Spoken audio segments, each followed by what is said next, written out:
Welcome to our Giants free agency preview, joined by Shaun O'Hara. Shaun, we're going to start with the quarterback position. For the Giants, we know Daniel Jones is the starter, but Alex Tanney is retired. Colt McCoy's a free agent. Clayton Thorson on their futures list. So they have some work to do at backup quarterback. Yeah, they certainly do. And of course, when you look at the fact that Daniel Jones has actually missed time now in his first 2 years in the NFL, you've got to have somebody that can come in and win some football games, just like Colt McCoy did last year against Seattle. Yeah, he went 1-1 in his 2 starts with the Giants last year. But Shaun, if you want to take a look at some of these quarterbacks on the market, not very often in the history of the league are quarterbacks with this level of starting experience available in free agency. Yeah, we're seeing a very weird offseason. There are quarterbacks that are franchise quarterbacks that want to be traded, and then there's a lot of good quality quarterbacks out there. And when you kind of look at this cast of characters, Jacoby Brissette, he was the starter in Indianapolis, almost 2 years ago, only threw 4 passes all of last season. So you're kind of looking at him, what does he bring to the table? Andy Dalton, I mean, for years he was the Bengals starting guy. So you've got a guy who's capable, who can come in.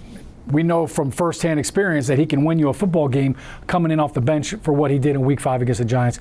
When you look at Dalton, what's intriguing about him is he threw 13 touchdown passes in his last 7 games last year in a totally new offense for him. So that could be a very good valuable pickup right there if you're the Giants. And, of course, Joe Flacco, who was with the Jets, played in about 4 or 5 games last year, provides you with a lot of experience at the backup quarterback position. All right, let's take a look at the running back position, Shaun. Much like quarterback, we know who the starter is, assuming Saquon Barkley returns healthy from his injury. But the 3 players that stepped in for Barkley last year, all free agents: Wayne Gallman, Alfred Morris, and Dion Lewis. I don't know that I've ever seen a situation like this, John, where your starting running back is coming off of an ACL injury and you have no backups on your roster right now. As you said, all 3 of these guys, free agents. So, you could have a clean sweep, or now you can find out, all right, which one of these guys are we going to bring back, as well as bring in some other guys. So I think obviously when you look at Gallman, what he was able to do stepping up for Saquon Barkley, he had the big game against Seattle last year. I thought he really did better as the season went along. Obviously the offensive line played better, John, but he looked like he was a good fit for this downhill running offense with the multiple tight ends. So Gallman obviously brings that power. Dion Lewis, this is going to be an interesting one to watch because I know they love his versatility. How many times do we hear that word in the Giants facility? But the threat out of the backfield as well as the special teams, he could be a very valuable pickup for them to bring back. And we separate available free agents into first and second down guys and more pass receiving threats for third down. So let's start with the early down guys first. All 3 of these players have started in the league. Mike Davis did a really nice job subbing for Christian McCaffrey last year.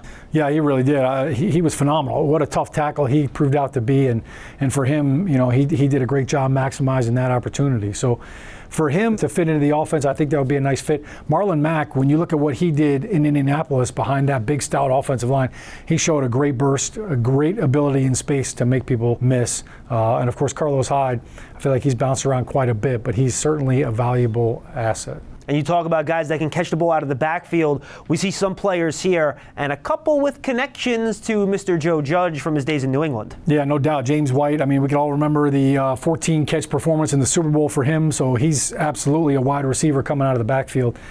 Great job in the screen game as well.